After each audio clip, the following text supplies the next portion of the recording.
Hello guys, my name is Vedant Vikta and welcome back to my YouTube channel। तो आज हम करने वाले हैं क्लास 11th के बायोलॉजी का chapter number 2 that is biological classification. जैसा मैंने पिछली वीडियो में भी कहा था, हमारा मेन मोटिव इस चैनल में यही है कि हम बेसिकली जितने भी आपके क्लास 11th और क्लास 12th के बायोलॉजी के चैप्टर्स हैं, उनको हम मिनिमम टाइम में उसके कंसेप्ट को यहाँ पे कवर अप करेंगे सो दैट जितना टाइम बचता है उसमें आप आराम से एनसीईआरटी को रीड कर सको और पीवाईक्यूज लगा सको। मैं फिर से कह रहा हूँ, वेरी इंपॉर्टेंट, पढ़ना सिर्फ एनसीईआरटी को है, नोट्स को मत पढ़ना अगर आप नीट एस्पिरेंट हो तो। एक्सपीरियंस से कह रहा हूँ, समझ लो। Let's go. बायोलॉजिकल क्लासिफिकेशन तो अगर हम देखें तो सबसे पहले आपको दिखेगा ये जो टेबल जैसा है, ये एनसीईआरटी में मेंशन्ड है, ठीक है। इसमें इन्होंने 5 किंगडम सिस्टम ऑफ क्लासिफिकेशन की बात की है। एक मोनेरा होता है, प्रोटिस्टा होता है, फंजाई होता है, प्लांटी होता है, एनिमेलिया होता है। अगर हम देखें तो इस पर्टिकुलर चैप्टर में प्लांटे और एनिमेलिया की इतनी ज़्यादा बात नहीं हुई है, जस्ट थोड़ा-थोड़ा बताया है। और बाकी ये जो 3 किंगडम्स हैं, ये डिटेल्ड में एक्सप्लेन है, ठीक है? तो आगे चलते हैं हम नेक्स्ट स्लाइड पे, तो हमारे पास आता है द सिस्टम्स ऑफ क्लासिफिकेशन।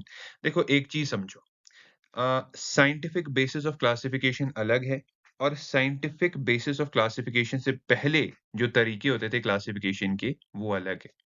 एक चीज़ ध्यान रखना, साइंटिफिक बेसिस से पहले जो क्लासिफिकेशन होती थी वो यूज ऑफ ऑर्गेनिजम्स के बेसिस पे होती थी, ठीक है। जैसे शेल्टर, क्लोथिंग एक्सेट्रा। मतलब जो ऑर्गेनिजम्स क्लोथिंग में यूज हो रहे हैं, जैसे जूट, फ्लेक्स, हेम्प एक्सेट्रा बनाने में यूज हो रहे हैं, ठीक है, प्लांट्स, उनको हम अलग वे में कैरेक्टराइज कर देंगे, ठीक है। जो शेल्टर के लिए यूज़ हो रहे हैं, ठीक है, उनको हम अलग वे में कैरेक्टराइज़ कर देंगे। जो फूड के लिए यूज़ हो रहे हैं, जैसे राइट, व्हीट, उनको हम राइस, व्हीट एक्सेट्रा, उनको हम अलग वे में कैरेक्टराइज़ कर देंगे। तो वैसे पहले होता था, ठीक है? उसके बाद हमारे पास आते हैं एरिस्टोटल। एक चीज़ ध्यान में रखना, the first scientific attempt to classify organisms, ये बेसिकली एरिस्टोटल ने ही किया था। और ये एनसीईआरटी की लाइन है कि उन्होंने क्या यूज़ किया था? The simple morphological characters. Question बन सकता है यहाँ से। एरिस्टोटल ने क्या किया था? एनिमल्स में उन्होंने 2 कैटेगरीज़ बनाई, इनएमा एंड एनीमा। एक्चुअली ये जो 2 वर्ड्स हैं, ये दोनों वर्ड्स एनसीईआरटी में मेंशन्ड नहीं हैं। बट अगर हम देखें तो समझना इनको बहुत आसान है। जैसे इनएमा, ईएन मतलब जिनके पास ट्रू रेड ब्लड है, ठीक है? और एनेमा वो हो गए जिनके पास रेड ब्लड नहीं है। प्लांट्स में इन्होंने क्या किया? प्लांट्स में इन्होंने कहा कि बेसिकली उनको 3 कैटेगरीज़ में डिवाइड कर दिया, ट्रीज़, श्रब्स, हर्ब्स। सिंपल है। आगे चलते हैं।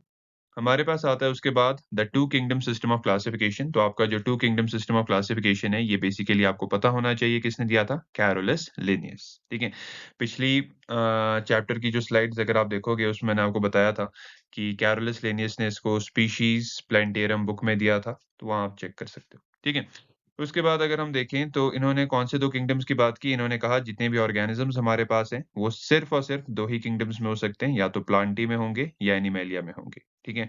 वेरी इंपोर्टेंट पॉइंट, इन्होंने क्या यूज़ किया था? Gross morphological characters. ध्यान रखना, एरिस्टोटल ने सिंपल मॉर्फोलॉजिकल कैरेक्टर्स और इन्होंने ग्रॉस मॉर्फोलॉजिकल कैरेक्टर्स। ग्रॉस का मतलब होता है ओवरऑल मॉर्फोलॉजिकल कैरेक्टर्स, ठीक है? Very important. इन्होंने जो सिस्टम दिया था क्लासिफिकेशन का, उसकी कुछ लिमिटेशंस है, जो एनसीईआरटी ने मेंशन की हुई है। ये ध्यान रखना। Eukaryotes, prokaryotes, unicellular, multicellular, photosynthetic, chemosynthetic. मतलब ये यूकेरियोट्स और प्रोकैरियोट्स को डिस्टिंग्विश नहीं कर पाए, यूनिसेल्युलर, मल्टीसेल्युलर को डिस्टिंग्विश नहीं कर पाए और फोटोसिंथेटिक, कीमोसिंथेटिक को डिस्टिंग्विश नहीं कर पाए थे। इन्होंने यूकेरियोटिक ऑर्गेनिजम्स को प्रोकैरियोट्स के साथ रख दिया, यूनिसेल्युलर और मल्टीसेल्युलर को इकट्ठा रख दिया, तो प्रॉब्लम हो गई थी। इसलिए हमने सोचा कि नहीं, कैरोलस लिनियस का मेथड क्लासिफिकेशन का सही नहीं है, हमें कुछ बेटर चाहिए।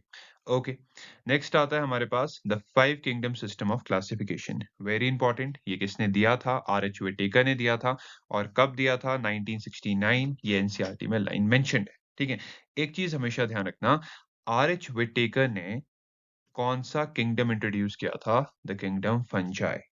और उन्होंने क्लासिफिकेशन के लिए क्या बेसिस यूज किए थे? ये एनसीईआरटी की लाइन है, इंपॉर्टेंट है। Cell structure, body organization, mode of nutrition, reproduction and phylogenetics. ये एज इट इज ध्यान रखना। आगे चलते हैं, the six kingdom system of classification, तो ये किसने दिया था? Karl bush. कार्ल बूस का नाम एक्चुअली एनसीईआरटी में मेंशन नहीं है, बट ध्यान रखना, थोड़ा-सा एक एक्स्ट्रा एज आपके पास होना चाहिए हमेशा, ताकि आप कॉन्फिडेंट रहो, ठीक है? जब आप नीट एग्ज़ामिनेशन के लिए जाओ। कि आपको ये वाला पॉइंट भी पता है, ठीक है? और उसके बाद हमारे पास है कि इन्होंने इसको हम मतलब जो ये 6 किंगडम सिस्टम ऑफ क्लासिफिकेशन है, इसको हम 3 डोमेन सिस्टम भी कहते हैं। और वो कौन से 3 डोमेन्स हैं? वो है हमारे पास आर्की, बैक्टीरिया एंड यूकेरिया, ठीक है? अगर आप देखो, आपका जो यूकेरिया है ना, उसमें सब कुछ आ गया। उसमें आपके पास प्रोटिस्टा आ गया, फंजाई आ गया, प्लांटी आ गया, एनिमेलिया आ गया, ठीक है? और ये 2 तो है ही, आर्की और बैक्टीरिया। एक चीज़ ध्यान रखना कि क्या हुआ, आपने देखा जब हम एरिस्टोटल की बात कर रहे थे, इन्होंने तो सिंपल मॉर्फोलॉजिकल कैरेक्टर्स यूज़ किए। कैरोलस लिनियस ने ग्रॉस मॉर्फोलॉजिकल कैरेक्टर्स यूज़ किए। तो देखो, over the period of time, ठीक है? हमारा जो बेसिस ऑफ क्लासिफिकेशन है ना, वो धीरे-धीरे इवॉल्व हो रहा है। हम बेटर चीज़ों की तरफ जा रहे हैं। और प्रेज़ेंटली हम क्या यूज़ कर रहे हैं क्लासिफिकेशन के लिए? That is the phylogenetic characters, ठीक है? इस चीज़ को ध्यान रखना, क्योंकि एनसीईआरटी में मेंशन्ड है, क्वेश्चन यहाँ से बन सकता है, ठीक है? आगे चलते हैं। हमारे पास नेक्स्ट आता है, तो फर्स्ट किंगडम जिसकी हम बात करने वाले हैं, that is the kingdom Monera. Kingdom Monera में जो ऑर्गेनिज़म्स हैं, दे आर ऑफ 4 टाइप्स, ठीक है? उनकी शेप्स के बेसिस पे। They can be coccus, they can be bacillus, vibrium and spirillum. अगर आप देखो, कॉकस ऐसा दिखता है, स्फेरिकल होता है, बैसिलस ऐसा दिखता है, स्पिरिलियम स्पाइरल शेप्ड होता है and vibrio actually comma shaped होता है, कॉमा, जो हम पंक्चुएशंस में यूज़ करते हैं, वही वाला कॉमा, ठीक है? Very important point, the most extensive metabolic diversity, सबसे ज्यादा extensive metabolic diversity kingdom Monera में देखी जाती है। मेटाबॉलिक डाइवर्सिटी मतलब, देखो, अगर आप देखोगे, मोनेरिन्स आपको ऑटोट्रॉफ्स मिलेंगे, हेटेरोट्रॉफ्स मिलेंगे। हेटेरोट्रॉफ्स में ये पैरासाइट्स हो सकते हैं, सेप्रोफाइट्स हो सकते हैं, डिकम्पोज मतलब कुछ भी हो सकते हैं। तो आप देख रहे हो कि कितनी ज़्यादा डाइवर्सिटी है यहाँ पे। इस वजह से यहाँ कहा कि they have the most extensive metabolic diversity. तो किंगडम मोनेरा में हमारे पास 2 कैटेगरीज़ हैं, आर्कीबैक्टीरिया एंड यूबैक्टीरिया, ठीक है? आर्कीबैक्टीरिया हार्श हैबिटेट्स में रह सकते हैं। ऐसे आर्कीबैक्टीरिया जो सॉल्टी एरियाज में रहते हैं, उनको हम हेलोफाइल्स कहते हैं। जो मार्शी एरियाज में रहते हैं, उनको methanogens. Acidic and hot conditions में जो रहते हैं, उनको हम थर्मो एसिडोफाइल्स। और वेरी इंपॉर्टेंट, क्यों ये इतनी हार्श हैबिटेट्स में रह पा रहे हैं ये वाले बैक्टीरिया? रीजन इज, इनकी जो सेल वॉल है, वो ईयू बैक्टीरिया से अलग है। एनसीईआरटी में मेंशन्ड नहीं है, बट मैं बता रहा हूं, वो बनी किस चीज की होती है? स्यूडोम्यूरिन। स्यूडोम्यूरिन एक ऐसा सब्सटेंस है जिसकी वजह से आर्की बैक्टीरिया की सेल वॉल इतनी ज्यादा टफ होती है कि सभी हार्श हैबिटेट्स को सरवाइव कर जाते हैं। क्लियर? आगे चलते हैं। Eubacteria are actually the true bacteria, ठीक है? ध्यान रखना, आर्की बैक्टीरिया और यू बैक्टीरिया में से सिर्फ यू बैक्टीरिया है जो मोटाइल हैं, जो मूव कर सकते हैं, और सभी नहीं है वो। यू बैक्टीरिया, ये ध्यान रखना है, यू बैक्टीरिया मोटाइल हो सकते हैं, ठीक है? बट सभी मोटाइल नहीं होंगे। अगर वो मोटाइल हैं, तो उनके पास फ्लैजेला ज़रूर होगा। ये ध्यान रखना, ठीक है? आगे चलते हैं। यू बैक्टीरिया में हमारे पास बात हुई है साइनोबैक्टीरिया की, ठीक है? तो साइनोबैक्टीरिया में इंपॉर्टेंट है, कौन सा पिगमेंट होता है? क्लोरोफिल ए होता है, ठीक है? और दे आर यूनिसेल्युलर, कॉलोनियल और फिलामेंटस, राइट? आपको ध्यान रखना है कि साइनोबैक्टीरिया में एक स्पेशल सेल होता है जिसको हम कहते हैं हेटेरोसिस्ट। और ये जो हेटेरोसिस्ट है, ये नाइट्रोजन फिक्सेशन कर सकता है, ठीक है? एग्जाम्पल्स क्या है हमारे पास इसके? नोस्टॉक एंड एनबीना, ठीक है? So chemosynthetic bacteria, they oxidize nitrites and ammonia to nitrogen, sulfur, phosphorus and iron, ठीक है? आगे चलते हैं। तो क्या कहते हैं, ये ध्यान रखना कि ईयू बैक्टीरिया में मैंने कहा 2 कैटेगरीज़ हैं, ऑटोट्रॉफिक एंड हेटेरोट्रॉफिक। हेटेरोट्रॉफिक ज़्यादा एबंडेंट है। वेरी इंपॉर्टेंट पॉइंट, क्वेश्चन बन सकता है यहाँ से। आगे चलते हैं। तो दे आर डिकम्पोज़र्स, ठीक है? और क्या कहते हैं, इनसे बहुत सी डिसीज़ेज़ भी हो सकती हैं, जैसे chlorella, typhoid, tetanus, citrus canker, ठीक है? एक additional point, sexual reproduction. Sexual reproduction जो बैक्टीरिया में देखी जाती है, एनसीईआरटी की लाइन है, it is a primitive type of DNA transfer, ठीक है? और एक चीज़ ध्यान में रखना, जब कंडीशंस फेवरेबल नहीं है, जब अनफेवरेबल कंडीशंस हैं, तो आपके जो बैक्टीरिया हैं वो क्या करते हैं? स्पोर्स बनाते हैं। और जब फेवरेबल कंडीशन होती है तो बाइनरी फिशन। ठीक है, बाइनरी फिशन हम सबको पता है कि एक मदर सेल होगा, ठीक है, वो 2 आइडेंटिकल डॉटर सेल्स में टूट जाएगा। ठीक है? आगे अगर हम चलें तो हमारे पास आता है माइकोप्लाज्मा की बात होती है किंगडम मोनेरा जो टॉपिक है उसके एंड की लाइंस में। तो माइकोप्लाज्मा पहली चीज़ तो ये ध्यान रखना, माइकोप्लाज्मा के पास कोई सेल वॉल नहीं होती। बहुत इंपॉर्टेंट पॉइंट है, यहाँ से क्वेश्चन बनता है। ठीक है? Second, they are facultative anaerobes. समझा देता हूँ मतलब फैकल्टेटिव का मतलब होता है कभी-कभार। कभी-कभार ये एनएरोब है। मतलब मोस्टली तो ये एरोबिक ही है। ऑक्सीजन चाहिए होता है इन्हें मोस्टली। मोस्टली ये एरोबिक है, बट कभी-कभार ये एनएरोबिक भी होते हैं। ये ध्यान रखना। और माइकोप्लाज्मा अगर देखा जाए, अगर आप cell the unit of life chapter पे जाओ तो आपको वहाँ से ये चीज़ क्लियर होगी। एनसीईआरटी ने मेंशन किया है कि mycoplasmas are the smallest living cells. ये एडिशनल पॉइंट है, यहाँ पे नहीं दिया है, फिर भी याद रखना। आगे चलते हैं। हमारे पास आता है next kingdom that is the kingdom protista. ठीक है? पहले एक चीज़ बता देता हूँ, किंगडम प्रोटिस्टा में सिर्फ़ और सिर्फ़ आपको यूनिसेल्युलर ऑर्गेनिज़म्स मिलेंगे जो यूकेरियोटिक होंगे। कोई भी मल्टीसेल्युलर या कोई भी प्रोकैरियोट यहाँ पे नहीं मिलेगा। ठीक है? तो सबसे पहले अगर हम बात करें यहाँ पे हमारे पास आती है कैटेगरी क्राइसोफाइट्स। ठीक है? तो क्राइसोफाइट्स में डायटम्स एंड गोल्डन एल्गी होते हैं एग्ज़ाम्पल्स। ठीक है? And they can be fresh और मेरीन वाटर में पाए जा सकते हैं। They float passively in water and they are photosynthetic. ठीक है जी? ओके। सो डायटम्स की अगर हम बात करें, so two thin overlapping shells they fit together as a soap box. Okay, तो एनसीईआरटी की लाइन है कि डायटम्स में क्या होता है, इसकी जो सेल वॉल है, ठीक है, उसके ना दो शेल्स होते हैं and they fit together as if it is a soap box. ठीक है, ये ध्यान रखना। यहाँ पे डायटम्स के केस में जो सेल वॉल बनी होती है वो किस चीज की होती है? बहुत इंपॉर्टेंट, सिलिका की होती है। ठीक है, और क्या होता है जब डायटम्स मर जाते हैं, ठीक है, तो as a result cell wall का जो मटेरियल है वो धीरे धीरे ओशन बेड पे डिपॉजिट होता जाता है और उससे बनता है डायटमेशियस अर्थ। ठीक है, और यही डायटमेशियस अर्थ जो है ये polishing and filtration of oils में यूज होता है। एनसीईआरटी में ये लिखा है। ठीक है, वेरी इंपॉर्टेंट अगर हम डायटम्स की बात करें तो diatoms they are the chief producers in the oceans. ये बहुत इंपॉर्टेंट पॉइंट है। ठीक है, ये एनसीईआरटी में मेंशन्ड है। ठीक है, उसके बाद अगर हम आए तो हमारे पास आता है डाइनोफ्लैजिलेट्स। ठीक है, तो अगर हम डाइनोफ्लैजिलेट्स कैटेगरी की बात करें, so they are marine, they are coloured, they have stiff cellulose plates on the outer surface. ये ध्यान रखना, इनके पास स्टिफ सेल्यूलोज प्लेट्स होंगी, बट कहाँ होंगी? अपने आउटर सरफेस पे होंगी। ठीक है, एंड वेरी इंपॉर्टेंट, डाइनोफ्लैजिलेट से आप क्या समझते हो? डाइनो मतलब दो, फ्लैजिलेट्स मतलब flagella. So they are actually having the two flagella. One is transversely in furrow, other longitudinally. Transversely का मतलब होता है latitudinally. ठीक है? तो एक latitudinally present है और एक longitudinally present है। ठीक है? तो इसका एग्जांपल हमारे पास है जो एनसीईआरटी ने दिया है, दैट इज गनाउलैक्स। ठीक है? और गनाउलैक्स जो है वो बेसिकली रेड टाइड्स के लिए रिस्पॉन्सिबल है। ठीक है? और क्या होता है कि बेसिकली जब ये रेड टाइड्स करवाते हैं ना, तो ये कुछ केमिकल्स को रिलीज करते हैं जिनको हम कहते हैं न्यूरोटॉक्सिन्स।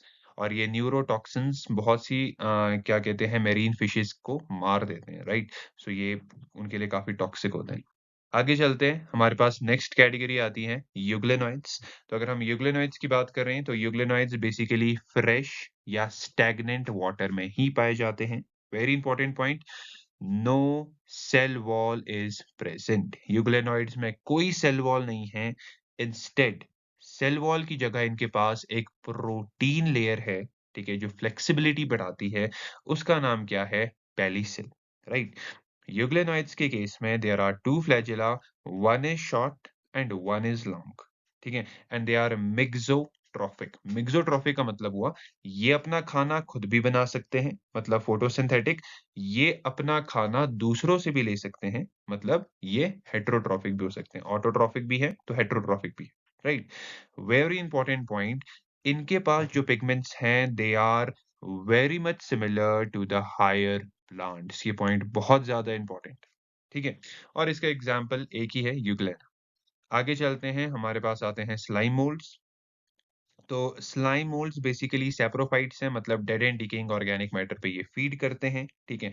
जब कंडीशंस फेवरेबल होती हैं, so they aggregate and they form a structure which is called plasmodium. ध्यान रखना, ये वाला प्लाज्मोडियम और मलेरिया को कॉज करने वाला प्लाज्मोडियम दोनों अलग-अलग टर्म्स हैं, ये सेम बात नहीं है, ठीक है? सो अनफेवरेबल कंडीशंस में व्हाट हैपेंस, इस प्लाज्मोडियम पे स्पोर्स बन जाते हैं, ठीक है? और ये जो स्पोर्स है ना, इन स्पोर्स के पास true cellulosic cell walls present होती है। एज सच स्लाइम मोल्ड्स के पास सेल वॉल नहीं है, बट जो ये स्पोर्स बनाते हैं उनके पास सेल वॉल जरूर है, वो भी सेल्यूलोज की, ठीक है? ध्यान रखना, ये जो स्पोर्स हैं ये डिस्पर्स कैसे होते हैं? They are dispersed by the air currents, ये ध्यान रखना, ठीक है? आगे चलते हैं, नेक्स्ट स्लाइड। हमारे पास आता है कि last category, that is the protozoans. So protozoans they can be predators और पैरासाइट्स, ठीक है? They are the primitive relatives of the animals, ठीक है? कि अगर माना जाता है कि एनिमल्स के जो प्रिमिटिव रिलेटिव है वो कौन है, they are actually the protozoans, right? Okay, इसमें हमारे पास 4 कैटेगरीज़ हैं, the amoeboid, flagellated, ciliated, sporozoans. Amoeboids, ठीक है?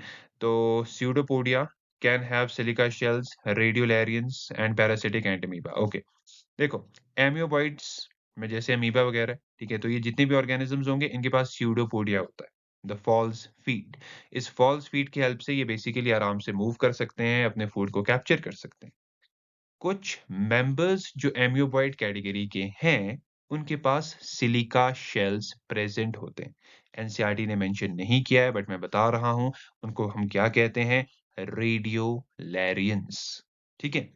और जब इनका एक बेसिकली डेपोजिशन होता है ओशन के बेड पे, ठीक है? तो जैसे हमने उसको कहा था पीछे, डायटम्स के केस में डायटमेशियस अर्थ, इसको हम कहते हैं रेडियोलैरियन ooze। एनसीईआरटी में नहीं है, एक्स्ट्रा बता रहा हूँ, ठीक है? और एक पैरासिटिक फॉर्म जो एनसीईआरटी ने मेंशन की है दैट इज एंट अमीबा, ठीक है? तो आपको पता होगा लार्ज इंटेस्टाइन में एंट अमीबा हिस्टोलिटिका बेसिकली एमीबियासिस के लिए रिस्पॉन्सिबल है। आगे चलें, तो अगर हम फ्लैजेलेटेड प्रोटोजोअन्स की बात करें तो ये फ्री लिविंग हो सकते हैं या पैरासिटिक हो सकते हैं, ठीक है? और ये डिजीजेस कॉज करते हैं जो एनसीईआरटी ने एक मेंशन की है, यहाँ मैंने लिख दी, स्लीपिंग सिकनेस, ट्राइपैनोसोमा, ठीक है? स्लीपिंग सिकनेस का मतलब होता है कि अगर कोई इंसान सो रहा है, तो इतनी आसानी से वो उठेगा नहीं, ठीक है? उसका नर्वस सिस्टम बहुत ज़्यादा वीक हो जाएगा, तो उसको स्लीपिंग सिकनेस कहते हैं, ठीक है? ओके, नेक्स्ट हमारे पास आते हैं द सिलिएटेड प्रोटोज़ोअन्स, ठीक है? तो आपका जो गलेट है, gullet opens to outside of the surface. मतलब मैंने सिर्फ काम के पॉइंट्स यहाँ पे लिखे हैं कि सिलिएटेड प्रोटोज़ोअन्स के केस में क्या होता है? Gullet it opens to the outside of the surface, ठीक है? और एग्जाम्पल हमारे पास इसका एक ही है, पैरामीशियम, राइट? और लास्ट कैटेगरी है स्पोरोजोअन्स, जिसमें एक ही एग्जाम्पल है यहाँ पे, प्लाज्मोडियम द मलेरियल पैरासाइट, ठीक है? और ये मलेरिया कॉज करता है। और ध्यान रखना, कौन सी स्टेज पर ये मलेरिया को कॉज करेगा? जब ये स्पोरोजोइड स्टेज पे पहुंच जाएगा, ठीक है? तो यहाँ पे फोटोग्राफ से इसको देख लेते हैं। ये गनावलेक्स है, ठीक है? आपका डाइनोफ्लैजेलेट, ये यूग्लेनोइड में यूग्लेना है, ठीक है? ये आपके स्लाइम मोल्ड है और ये आपका प्यारा-सा पैरामीशियम है। आगे चलते हैं, नेक्स्ट हमारे पास क्या है? द किंगडम फंजाई, ठीक है?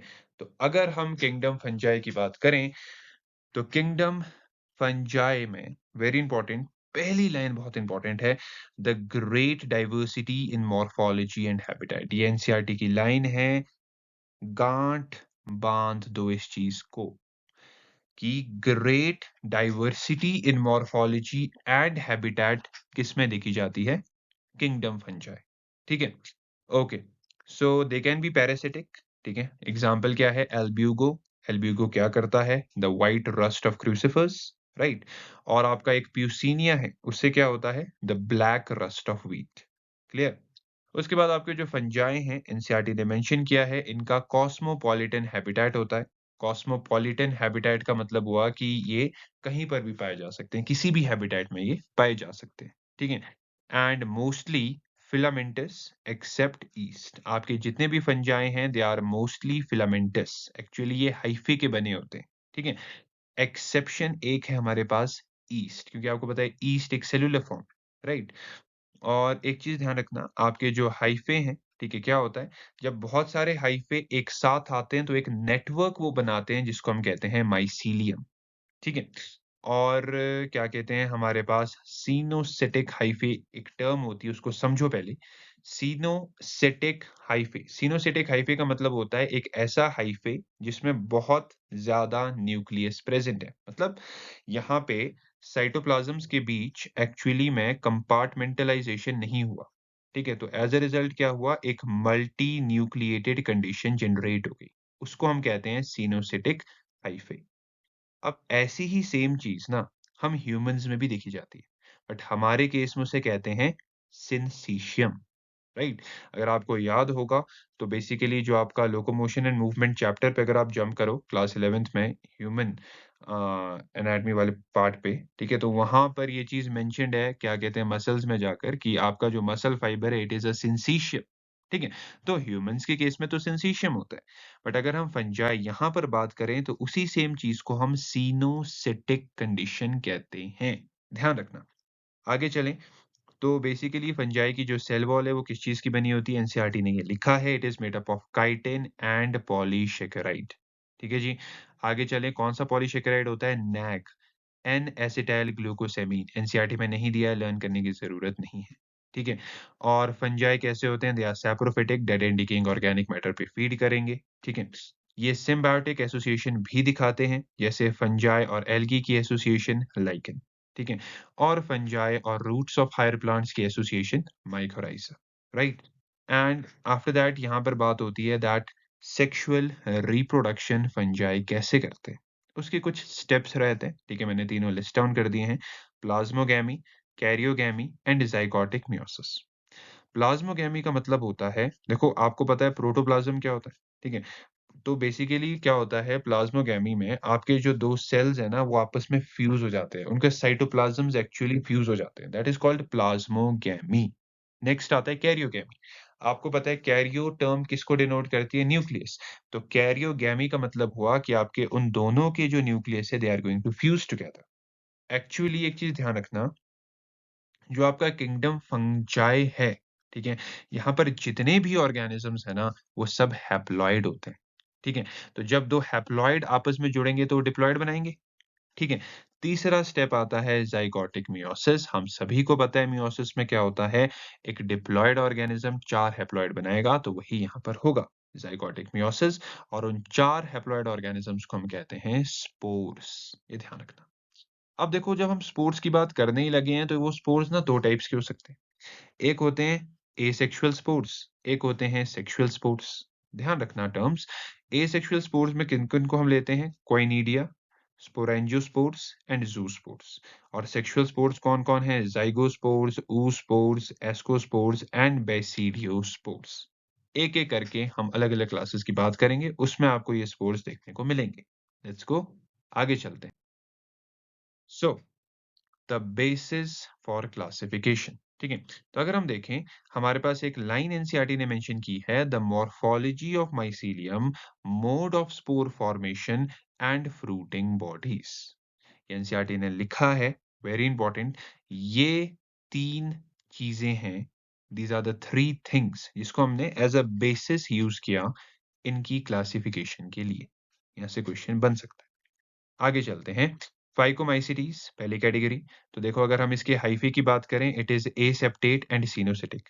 एसेप्टेट, सेप्टा क्या करता है? डिवीजन करता है, कंपार्टमेंटलाइजेशन करता है साइटोप्लाज्म की।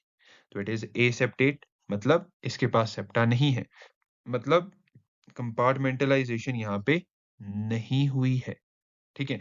एंड एज़ अ रिज़ल्ट एक सिनोसिटिक कंडीशन यहाँ पे देखी जाएगी। सिनोसिटिक कंडीशन पहले भी बता चुका हूँ, एक मल्टी न्यूक्लिएटेड कंडीशन को कहते हैं, ठीक है? अगर आप देखो एसेक्सुअल रिप्रोडक्शन जो है, यहाँ पर वो ज़ूस्पोर से भी हो सकता है, ठीक है?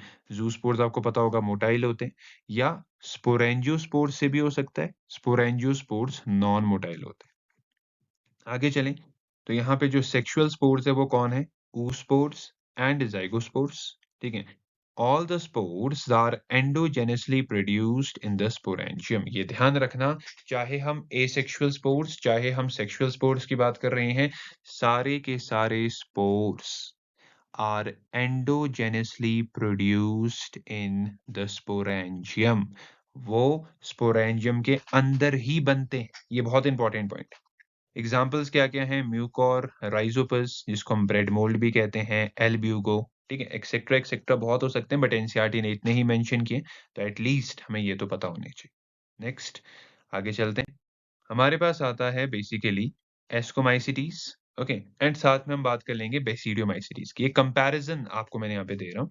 पहली चीज, एस्कोमाइसिटीज को हम सैक फंजाई कहते हैं, बेसिडियोमाइसिटीज को हम क्लब फंजाई कहते हैं, ठीक है?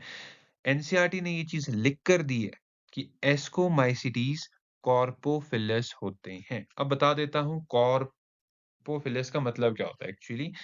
इसका मतलब होता है कि ये डंग वगैरह पे फीड करते हैं, मतलब वहां पर ये जनरली ग्रो करेंगे, उसको हम कहते हैं कॉर्पोफिलिस, ठीक है? तो बेसिडियोमाइसिटीज का ऐसा कोई पॉइंट नहीं दिया था। एस्कोमाइसिटीज हो चाहे बेसिडियोमाइसिटीज हो, दोनों ही ब्रांच्ड होते हैं और सेप्टेट होते हैं। सेप्टेट होने का मतलब है वहां पे कंपार्टमेंटलाइजेशन हुई हुई है, ठीक है? और बेसिकली वहां पे एक मल्टी न्यूक्लिएटेड कंडीशन एग्जिस्ट नहीं कर रही। देखो क्या होता है, जब कंपार्टमेंटलाइजेशन हुई हुई है ना, तो हर न्यूक्लियस को पता है कि उसको बस उतने ही साइटोप्लाज्म के ऊपर कंट्रोल रखना है। एज अ रिजल्ट इससे क्या होता है कि जो सेल है उसके अंदर कोऑर्डिनेशन बढ़ जाती है और ऐसा होना जरूरी माना जाता है विद एवोल्यूशन। तो ये एक अच्छा ट्रेट है, ठीक है, कि कोई सेप्टेट है, ठीक है, और उसमें कंपार्टमेंटलाइजेशन हुई हुई है, राइट? आगे चलते हैं। अगर हम देखें तो यहाँ पर एस्कोमाइसिटीज के केस में एसेक्सुअल रिप्रोडक्शन के लिए कौन रिस्पॉन्सिबल है? कोइनिडिया। कोइनिडिया क्या थे? स्पोर्स थे। पहले भी बता चुका हूँ, एसेक्सुअल स्पोर्स, ठीक है? ध्यान रखना, ये जो कोइनिडिया है दे आर एक्सोजेनसली प्रोड्यूस्ड। एक्सोजेनसली का मतलब होता है स्पोरेंजियम के बाहर बने, ठीक है? एनसीईआरटी ने काफ़ी लाइनें इसमें लिखी हुई होगी कि क्या कहते हैं, जो कोइनिडिया है वो बाहर बनते हैं, ठीक है? कोनिडियोफोर होता है, तो वो चीज़ वहाँ से आप देख सकते हो, ठीक है? व्हेयर एज़ अगर हम बेसिडियोमाइसिटीज़ की बात करें तो इनमें एसेक्सुअल रिप्रोडक्शन होती ही नहीं है, कोई एसेक्सुअल स्पोर नहीं होता, राइट? अगर हम एस्कोमाइसिटीज में सेक्सुअल रिप्रोडक्शन बात करें तो यहाँ पे एस्कोस्पोर्स बनते हैं और ये एस्कोस्पोर्स कैसे बनते हैं? एंडोजेनेसली। एंडोजेनेसली का मतलब हुआ स्पोरेंजियम के अंदर, फ्रूटिंग बॉडीज के अंदर, ठीक है? ओके। उसके बाद अगर हम बात करें आपके जो बेसिडियोमाइसिटीज में सेक्सुअल रिप्रोडक्शन हो रही है तो यहाँ पे बेसिडियोस्पोर्स बनते हैं, बट ये जो बेसिडियोस्पोर्स हैं दे आर एक्सोजेनसली प्रोड्यूस्ड, मतलब स्पोरेंजियम के बाहर प्रोड्यूस होंगे। ये जो पॉइंट्स हैं ये बहुत ज्यादा इंपॉर्टेंट है, इन पे क्वेश्चंस बनते हैं, ठीक है? आगे चलते हैं। एस्कोमाइसिटीज के केस में जो फ्रूटिंग बॉडी है उसको हम एस्कोकार्प कहते हैं, इसमें हम बेसिडियोकार्प कह देंगे। Examples very important, yeast, Penicillium, Aspergillus, Claviceps, Neurospora, morels and truffles, right? और इधर एग्जांपल्स क्या हैं बेसिडियोमाइसिटीज में? एगैरिकस जिनको हम मशरूम्स कहते हैं, Ustilago, smut, Puccinia, the rust fungus, पहले भी कहा मैंने the black rust of wheat, ठीक है? और ब्रैकेट फंजाई या पफ बॉल्स, ये एनसीईआरटी के एग्जांपल्स हैं, एज इट इज लर्न करने पड़ेंगे, ठीक है? न्यूरोस्पोरा का एक एडिशनल पॉइंट एनसीईआरटी ने दिया है कि न्यूरोस्पोरा पे बहुत ही ज़्यादा एक्सटेंसिव लेवल पे बायोकेमिकल एंड जेनेटिक रिसर्च हुई है, ठीक है? और 1-2 और एडिशनल पॉइंट्स हमारे पास क्या रहते हैं? आपके जो बेसिडियोमाइसिटीज़ है ना, बेसिडियोमाइसिटीज़ के केस में the sex organs are absent. अब आप सोच रहे हो कि उस केस में अगर सेक्स ऑर्गन्स एब्सेंट है, तो सेक्सुअल रिप्रोडक्शन कैसे हो रही? उसमें क्या होता है, the two vegetative or somatic cells of different strains they fuse। ये ध्यान रखना, एनसीईआरटी की लाइन है, ठीक है? कि 2 वेजिटेटिव या सोमैटिक सेल्स जिनका डिफरेंट स्ट्रेन या जीनोटाइप है, वो आपस में फ्यूज़ करेंगे, तब जाकर सेक्सुअल रिप्रोडक्शन बेसिडियोमाइसीटीज़ में होगी। आगे चलते हैं। हमारे पास नेक्स्ट आती है लास्ट कैटेगरी द ड्यूटेरियोमाइसीटीज। तो अगर हम ड्यूटेरियोमाइसीटीज की बात करें तो इनका एक कॉमन नाम क्या रहता है? Imperfect fungi. ठीक है? एक्चुअली क्या है? इनके केस में only asexual mode of reproduction is discovered, और वो भी किसकी वजह से हो रहा है? कोइनिडिया की वजह से, right? And they can be saprophytes, they can be parasites, they can be decomposers, they can help in mineral cycling। ये एक्चुअली एनसीईआरटी की लाइन है, एनसीईआरटी के पॉइंट्स हैं जो मैंने मेंशन किए। ठीक है? एग्जाम्पल क्या है यहाँ पे? Alternaria, Colletotrichum and Trichoderma. NCERT कहती है कि अभी तक डिट्यूरियोमाइसिटीज की sexual stage of reproduction discover नहीं हुई है। एक बार वो डिस्कवर हो जाए, उसके बाद हम डिट्यूरियोमाइसीटीज को अगर चाहें तो एस्कोमाइसीटीज या बेसिडियोमाइसीटीज में ट्रांसफर कर सकते हैं। But for the time being हमने इसको एक अलग ही कैटेगरी अभी रहने दी। ठीक है? अब देखो, किंगडम प्लांटे और किंगडम एनिमेलिया, मैंने जैसे पहले भी बताया, इन दोनों पे अलग चैप्टर्स बने। ठीक है? वहां पे अगर आप एनसीईआरटी में देखोगे चैप्टर 2 में इनके बारे में जस्ट एक एक पैराग्राफ ही मेंशन्ड है, ज्यादा नहीं बताया। ठीक है? तो हमें क्या करना है, मैंने वहां से जो मेन पॉइंट है, ऐसा पॉइंट जो आपको अगले चैप्टर में नहीं मिलेगा, ठीक है, वही उठाया यहाँ पे। तो जैसे एक क्या है कि ब्लैडर वर्ट और वीनस फ्लाई ट्रैप है, वो इंसेक्टिवोरस है, मतलब वो इंसेक्ट्स पे फीड करते हैं। ठीक है? और हमारा जो कुस्कुटा है वो बेसिकली पैरासिटिक है। और किंगडम एनिमेलिया में एक ऐसा ही पॉइंट है कि फूड रिजर्व ग्लाइकोजन भी हो सकता है, फैट भी हो सकता है। एक जनरल सा पॉइंट था ये तो। ठीक है? तो अगर हम देखें तो यहाँ पे हमारे पास कुछ फोटोग्राफ्स भी है, ठीक है, जो एनसीईआरटी ने दी है।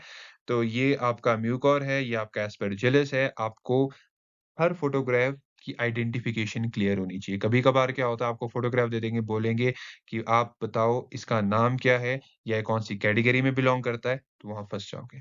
और ये आपका एगारिकस मशरूम, ये तो सबको पता ही है। ठीक है? आगे चलते हैं, हम बात करेंगे viruses, viroids, prions and lichens. एक चीज़ बहुत इम्पोर्टेंट है, ज़रा समझो। हम एक्चुअली शुरू कैसे किया था हमने? हमने शुरू किया था व्हिटेकर के सिस्टम से। एक चीज़ समझना, व्हिटेकर ने 5 किंगडम्स की बात की थी। Monera, protista, fungi, Plantae, animalia. उन्होंने वायरसेस, वायरॉइड्स, प्रायॉन्स और लाइकेन्स की बात अपनी क्लासिफिकेशन में नहीं की है। ठीक है? ओके। अब देखो, इन चारों में से कौन से ऐसे हैं जो एसेल्युलर हैं, जो एनसीईआरटी ने क्लियरली लिख दिया है कि क्या कहते हैं, ये तो सेल हम मानेंगे ही। कौन-कौन है? Viruses, viroids, prions. और कौन सा इनमें से सेल्युलर है? लाइकेन्स। पहला पॉइंट है आपको कि ये क्लियर होना चाहिए। अब हम एक-एक करके सबके बारे में पढ़ेंगे। सबसे पहले आता है वायरसेस। वायरसेस की अगर हम बात करें, inert crystalline structure outside the living cell. जब भी कोई वायरस लिविंग सेल के बाहर है, तो वो इनर्ट क्रिस्टलाइन स्ट्रक्चर के फॉर्म में एग्जिस्ट करेगा। इनर्ट का मतलब है इट इज नॉट रिएक्टिव। एक सिंपल सा क्रिस्टलाइन स्ट्रक्चर के फॉर्म में वो एग्जिस्ट करेगा। बट जैसे ही वो होस्ट के अंदर आएगा, तो अपनी मेटाबॉलिक एक्टिविटीज को शुरू करके वो पूरे होस्ट पे कंट्रोल जमा लेता है। Next, virus. वायरस का मतलब क्या होता है? एनसीईआरटी ने ये भी लिख के दिया हुआ है यार, वेनम या पॉइजनस फ्लूइड। ठीक है? अब आपको यहाँ पे ना 3 साइंटिस्ट्स की बात की है एनसीईआरटी ने। सबसे पहले डिमिट्री इवानिस्क है, ठीक है? डेट 1892। और इन्होंने एक्चुअली क्या किया था, एक टोबैको मोज़ेक वायरस है, ठीक है? ये जो यहाँ पे मेंशन भी है, ऊपर फोटोग्राफ लगी है। टोबैको मोज़ेक वायरस जो है, वो एक्चुअली हो रहा था टोबैको प्लांट्स में, ठीक है? और उसके ऊपर इन्होंने रिसर्च एक्चुअली शुरू की थी। ठीक है? तो उन्होंने क्या किया, वो पता करना चाहते थे कि ये जो टोबैको मोज़ेक वायरस है, क्या ये किसी बैक्टीरिया की वजह से हो रहा है? तो उन्होंने क्या किया, उन्होंने बैक्टीरिया प्रूफ फ़िल्टर को यूज़ किया, ठीक है? और उन्होंने पाया कि बेसिकली बैक्टीरिया प्रूफ फ़िल्टर से वो कॉज़ेटिव एजेंट जिसकी वजह से डिज़ीज़ हो रही है, वो तो ईज़िली पास आउट हो गया, ठीक है? तो इससे ये क्लियर हो गया कि बेसिकली जो चीज़ है ना, वो बैक्टीरिया से भी छोटी है, ये ध्यान रखना। ये पॉइंट्स इम्पोर्टेंट है। डिमिट्री इवानिस्काई ने सिर्फ इतना किया था कि इन्होंने बैक्टीरिया प्रूफ फिल्टर से ये पता किया कि बेसिकली जो कॉजेटिव एजेंट है टोबैको मोज़ैक डिजीज़ का, it is smaller than bacteria, that's it. ठीक है, आगे चलते हैं। एमडब्ल्यू बेजेनिक, तो एमडब्ल्यू बेजेनिक 1898, इन्होंने क्या किया? The extract of infected plants, healthy plants got infected. Okay, now what happened? इन्होंने क्या किया? देखो, इन्होंने डिमिट्री इवानुस के जैसा ही एक्सपेरिमेंट किया। इन्होंने देखा कि अच्छा जो डिजीज़ कॉज़िंग एजेंट है, ठीक है, वो तो नीचे सेपरेट हो गया, बैक्टीरिया प्रूफ फ़िल्टर में कैप्चर नहीं हो पाया। वो जो डिजीज़ कॉज़िंग एजेंट है, उसको इन्होंने उठाया और नॉर्मल प्लांट्स पे डाला। तो उन्होंने देखा कि जो नॉर्मल प्लांट्स हैं, वो इन्फेक्ट हो गए। ये जो एक्सपेरिमेंट है, ये बीजेनिक ने किया था, ये आपको क्लियर होना चाहिए, ठीक है? तो एमडब्ल्यू बीजेनिक 1898, इन्होंने क्या किया था? इन्होंने बेसिकली इन्फेक्टेड प्लांट्स का एक्सट्रैक्ट लिया और उसको हेल्दी प्लांट्स पे डाला और इन्होंने पाया कि यस, उससे तो डिज़ीज़ स्प्रेड हो रही है, ठीक है?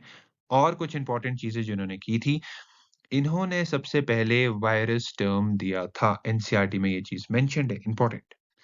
और इन्होंने कहा कि वायरस का दूसरा नाम क्या हो सकता है? Contagium vivum fluidum, that is infectious living fluid. W M Stanley, the third scientist that we have, 1935 में ही वाज़ द फर्स्ट साइंटिस्ट जिन्होंने वायरस को पहली बार क्रिस्टलाइज़ किया था, ठीक है? और कौन से वायरस को किया था? अगेन सेम यही टोबैको मोज़ैक वायरस, जिन पे ऊपर के दोनों साइंटिस्ट ने भी रिसर्च की थी। जब इन्होंने वायरस को क्रिस्टलाइज़ किया तो इन्होंने पाया कि उसमें मोस्टली तो प्रोटीन ही है, राइट? एक चीज़ ध्यान रखना, वायरस की कुछ कैरेक्टरिस्टिक्स की अगर हम बात करें, सबसे पहले वायरस के अंदर या तो जेनेटिक मटेरियल डीएनए होगा या फिर आरएनए होगा, दोनों कभी नहीं होते हैं, ये चीज़ ध्यान रखना। और एनसीईआरटी में ही ये चीज़ मेंशन्ड है कि एक्चुअली आपसे पूछा जा सकता है कि एक वायरस में इन्फेक्शियस क्या चीज़ है? It is the genetic material. The genetic material is infectious, very important point. अगर हम देखें तो ये एक कोई वायरस, एक टिपिकल सा वायरस है, ठीक है? उसकी यहाँ पे बात हुई है तो देखो, इसको हम हेड कहते हैं, इसको हम कॉलर कहते हैं, इसको हम शीथ कहते हैं, इनको टेल फाइब्रस कहते हैं, ठीक है? सिंपल सी लेबलिंग्स हैं। आगे चलते हैं। अगर हम देखें, वेरी इंपॉर्टेंट, प्लांट्स के केस में सिंगल स्ट्रैंडेड आरएनए वायरसेस होते हैं। Single stranded RNA viruses. Animals के केस में single stranded RNA, double stranded RNA and double stranded DNA हो सकते हैं। इंपॉर्टेंट है। बैक्टीरियोफेजेस जो होते हैं, they are mostly double stranded DNA viruses. मैंने मोस्टली क्यों लिखा? मैंने क्यों नहीं लिखा कि all the bacteriophages they are having double stranded DNA? Reason है, अगर आप +2 के क्या कहते हैं, molecular basis of inheritance chapter पे जाओ तो वहां पे आपको एक एक्सेप्शन मिलती है कि जो क्यूबी बैक्टीरियोफेज है, उसके पास डबल स्ट्रैंडेड डीएनए नहीं होता है, आरएनए होता है सिंगल स्ट्रैंडेड, ठीक है? तो एक एक्सेप्शन है, बट हम ये जरूर कह सकते हैं that most of the bacteriophages they are having double stranded DNA virus, ठीक है? ओके, आफ्टर दैट अगर हम बात करें तो आपका जो इसका प्रोटीन कोड बना होता है, ठीक है? प्रोटीन कोड वो होता है कैप्सिड, ठीक है? और उस प्रोटीन कोड का एक्चुअली नाम कैप्सिड है, ठीक है? और वो कैप्सिड बेसिकली छोटे-छोटे यूनिट्स के जुड़ने से बना है, उन छोटे-छोटे यूनिट्स को हम कहते हैं कैप्सोमियर्स, राइट? और ये जो कैप्सोमियर्स हैं, ये हेलिकल या पॉलीहेड्रल ज्योमेट्रिक फॉर्म्स में अरेंज्ड हैं। ये एनसीईआरटी ने लिखा है, हेलिकल या पॉलीहेड्रल जियोमेट्रिक फॉर्म्स। आगे हम चलते हैं, हमारे पास आता है वायरल डिजीजेस। कुछ एनसीईआरटी ने मेंशन की हैं, जैसे mumps, small pox, herpes, influenza. आगे हम चलें, हमारे पास आते हैं वायरॉइड्स, ठीक है? सो 1971 में टीओडेना, ठीक है? इन्होंने basically potato spindle tuber viroid को डिस्कवर किया था। तो सबसे पहली बार आपको पता होना चाहिए कि वायरॉइड को किसने डिस्कवर किया था? टीओडाइना 1971। और कहाँ डिस्कवर किया था? The potato spindle tuber viroid. पहली चीज समझना, वायरॉइड्स में प्रोटीन कोट नहीं होता। होता है तो सिर्फ जेनेटिक मटेरियल, वो भी कैसा? It is RNA of low molecular weight. ध्यान रखना यहाँ से क्वेश्चन बनता है कि RNA of low molecular weight कहाँ? वायरोइट्स। ठीक है। आगे हम चलते हैं प्रायॉन्स। तो अगर हम प्रायॉन्स की बात करें, एनसीईआरटी ने एक चीज़ लिखी है, प्रायॉन्स का जो साइज़ है it is similar to viruses. इस पॉइंट को ध्यान रखना पहले, ठीक है?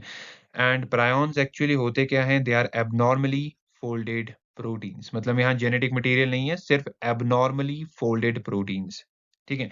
तो इनकी वजह से ना कुछ वेल नोन डिजीजेस हैं, जस्ट 2 डिजीजेस की बात यहाँ पे हुई है। पहला है BSE, that is bovine spongiform encephalopathy, ठीक है? और दूसरा है हमारे पास CJD disease, that is C R Jakob disease, ठीक है? तो बीएसई को हम एक्चुअली मैड काउ डिजीज़ भी कहते हैं, ठीक है? और इसी का ही क्या कहते हैं, एक वेरिएंट जो ह्यूमन्स में देखा जाता है, उसको हम सीजेडी कहते हैं, ठीक है? आगे हम चलते हैं, हमारे पास आते हैं लाइकेन्स, ठीक है? लाइकेन्स हम कब से पढ़ते आए हैं, क्या होते हैं? लाइकेन्स में जो एल्गल कंपोनेंट है ना, मैंने कहा था एक एल्गी होगा, एक फंजाई होगा। तो एल्गल कंपोनेंट को हम कहते हैं फाइकोबायोन्ट, क्योंकि प्लांट लाइक फीचर है ना, तो फाइकोबायोन्ट। और फंगल कंपोनेंट को हम कहते हैं माइकोबायोन्ट, राइट? एल्गी एक्चुअली फूड बनाता है। क्यों? क्योंकि वो ग्रीन है, क्लोरोफिल है, फोटोसिंथेसिस कर सकता है, राइट? और जो फंजाई है, फंजाई उसको शेल्टर भी देगा, मिनरल न्यूट्रिएंट्स भी देगा और वाटर भी देगा। हम बचपन से ये चीज़ पढ़ते आए हैं कि lichens are good pollution indicators. इसका मतलब क्या होता है कि लाइकेन्स एक्चुअली वहाँ पर ग्रो करते हैं जहाँ पर पॉल्यूशन कंटेंट कम होता है, जहाँ एटमॉस्फेयर में बेसिकली ग्रीन हाउस गैसेस या जो पॉल्यूटिंग एजेंट्स हैं वो कम प्रेजेंट हो, उसी एटमॉस्फेयर में बेसिकली उसी सराउंडिंग में बेसिकली लाइकेन्स ग्रो करते हैं। तो मतलब अगर किसी रीजन में लाइकेन्स ग्रो कर रहे हैं तो हम कह सकते हैं कि वहाँ पर पॉल्यूशन का कंटेंट काफ़ी कम है, right? That's how they are used as pollution indicators. तो इसी के साथ हमने बड़े ही आराम से ये इतना बड़ा चैप्टर खत्म कर दिया है, ठीक है? तो मैं आपको यही एडवाइस करूँगा कि बाकी अगर आप देखो तो यूट्यूब पे जो इसके लेक्चर्स हैं वो 4 घंटे, 5-5 घंटे के भी अवेलेबल हैं, ठीक है? हर चैप्टर में ना जो मेन चीज़ होती है, वो होता है आपको कांसेप्ट क्लियर हो जाना चाहिए, ठीक है? उसके बाद आपको सिर्फ़ एनसीईआरटी पढ़नी है। एक्सपीरियंस से कह रहा हूँ, नोट्स मत पढ़ना अगर आप एक नीट एस्पिरेंट हो। सिर्फ़ और सिर्फ़ एनसीईआरटी, ठीक है? और उससे ज़्यादा करने की ज़रूरत नहीं है।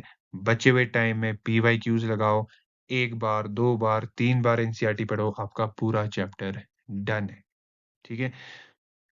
सो गाइज़, अगली वीडियो के लिए ऑल द वेरी बेस्ट, ठीक है? आराम से अपनी प्रिपरेशंस करो, स्ट्रेस नहीं लेना है, ठीक है? So that's all, thank you and all the very best.